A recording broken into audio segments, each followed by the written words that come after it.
নমস্কার বন্ধুরা, আমি মধুমিতা তোমাদের সামনে আবার এসেছি নতুন একটা রান্না নিয়ে। তোমরা কেমন আছো? নিশ্চয়ই ভালো আছো, আমিও ভালো আছি। আজকে যে রান্নাটা তোমাদের দেখাবো সেই রান্নাটার নাম হলো ঢ্যাঁড়স দিয়ে বাদাম। তাহলে নামটা হলো ঢ্যাঁড়স বাদাম। তোমরা করে খেও, নিরামিষ রান্না।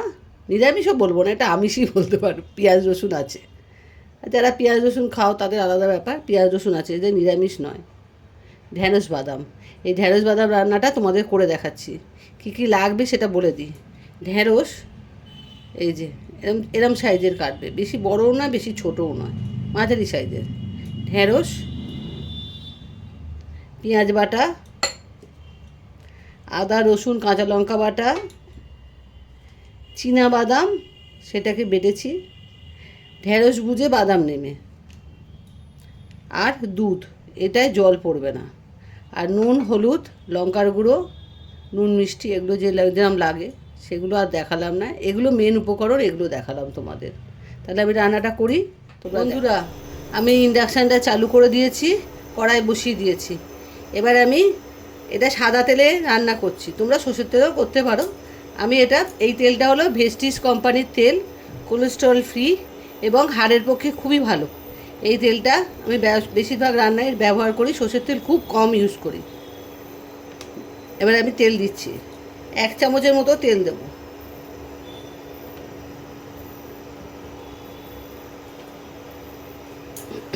তেলটা একটু গরম হোক।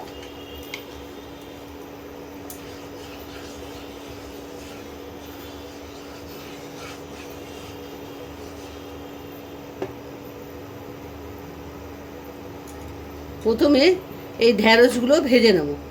তেলটা গরম হলে ঢ্যাঁড়সগুলো অল্প করে ভেজে নেব।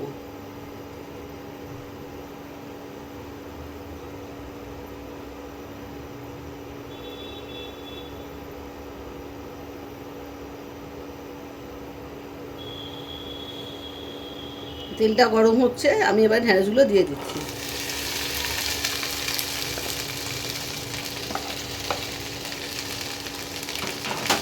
এই তেলটা খুব ভালো তেল, অল্প তেলে রান্না হয়ে যায়, বেশি তেল ইউজ করতে হয় না। ঢ্যাঁড়সগুলো অল্প করে একটু ভেজে নিই।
এখানে 200 মতো ঢ্যাঁড়স আছে, 200 ঢ্যাঁড়স কুচিয়ে কেটে নিয়েছি আমি।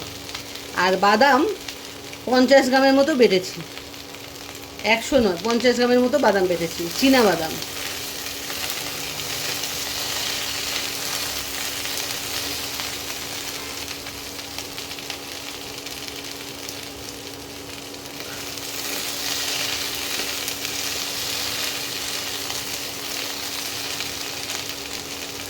এবার ঢ্যাঁড়সটাকে নামিয়ে নিই। ঢ্যাঁড়সটা দেখো অল্প ভাজা ভাজা হয়ে গেছে। এবারে আমি ঢ্যাঁড়সটাকে নামিয়ে নিই। ঢ্যাঁড়সগুলো নামিয়ে নিয়েছি। এবারে আবার 1 চামচ তেল দেবো।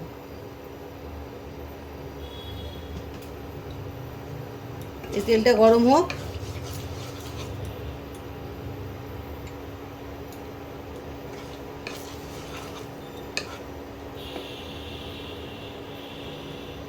প্রথমে পেঁয়াজ বাটাটা দিয়ে দিচ্ছি।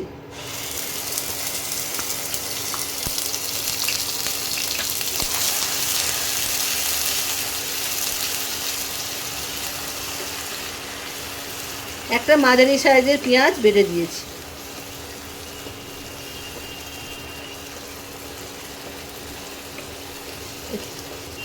একটু পেঁয়াজের গন্ধটা চলে গেলে আদা রসুন বাটাটা দেব।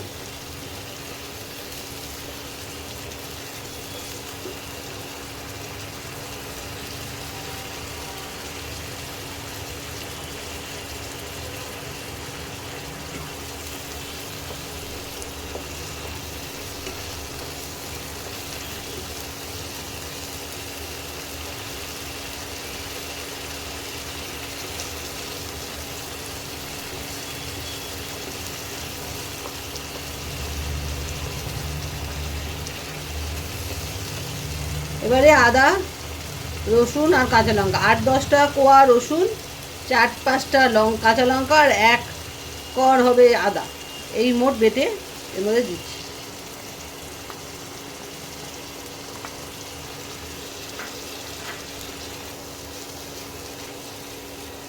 এবারে এগুলো একটু ভাজা ভাজা করে নিই।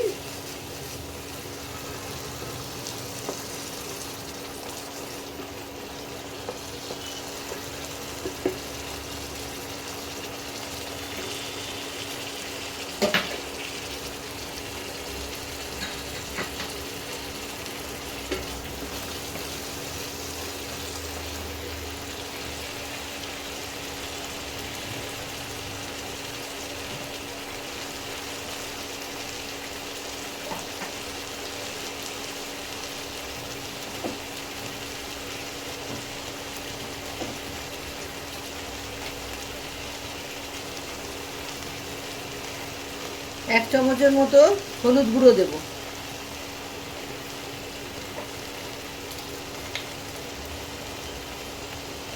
পরিমাণ মতো লবণ দেব।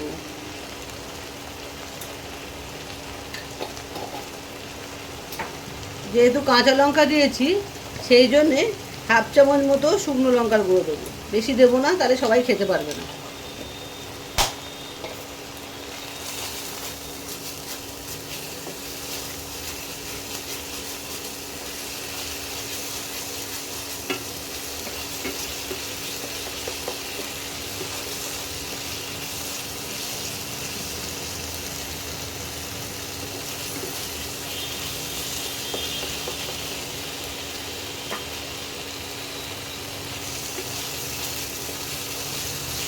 পঞ্চাশ গ্রামের মতো চীনাবাদাম বেটে এবার দিয়ে দিচ্ছি।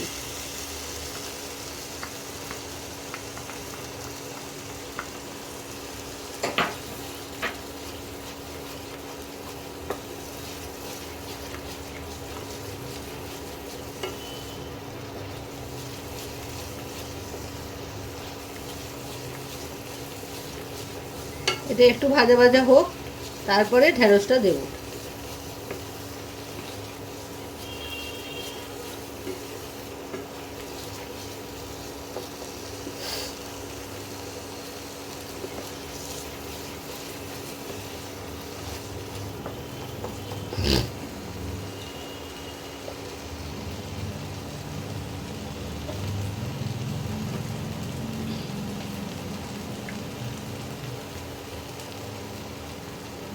হাফ চামচের মতো কাশ্মীরি লঙ্কার গুঁড়ো দিয়ে দিলাম।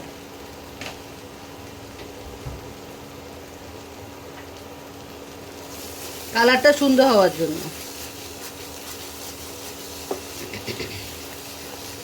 এতে ঝাল হয় না, এতে শুধু রং হয়।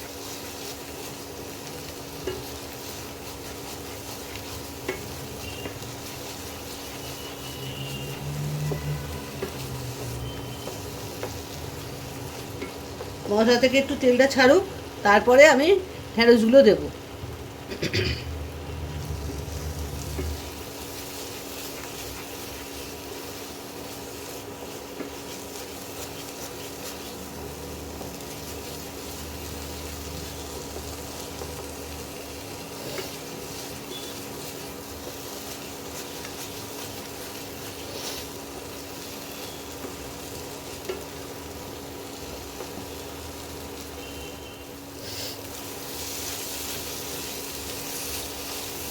এবার মশলা থেকে আস্তে আস্তে তেল ছাড়তে আরম্ভ করেছে। মশলাটা ভাজা হয়ে গেছে, কষানোও হয়ে গেছে।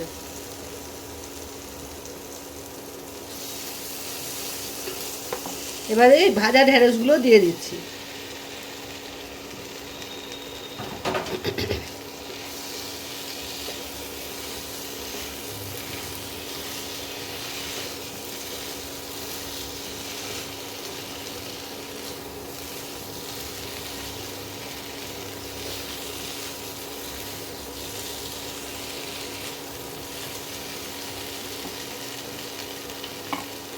এবার এর মধ্যে দুধটা দিয়ে দেবো।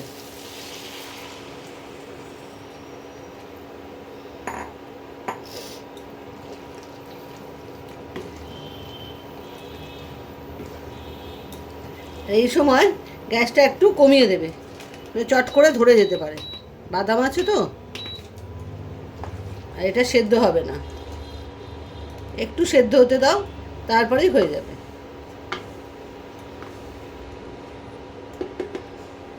একটু ঢাকা দিয়ে দিই।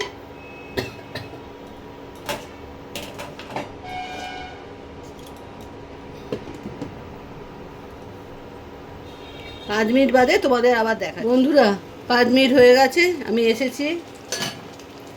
এই যে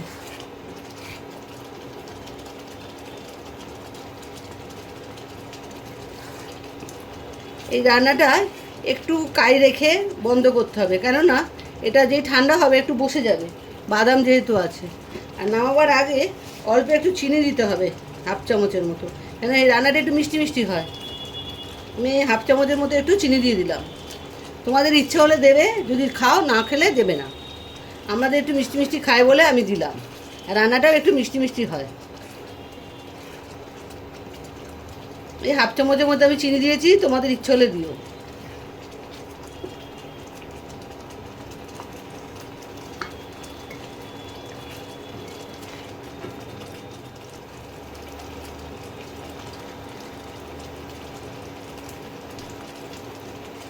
এবারে রান্নাটা নামিয়ে নেব।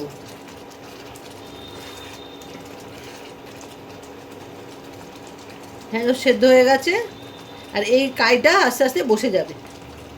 যেই ঠান্ডা হবে তখন গায়ে মাখা মাখা হয়ে যাবে, তখন আর অসুবিধা হবে না। বেশি শুকনো করলে তখন একদম টাইট হয়ে যাবে। তাহলে আমার তৈরি হয়ে গেল বাদাম ঢেঁড়স।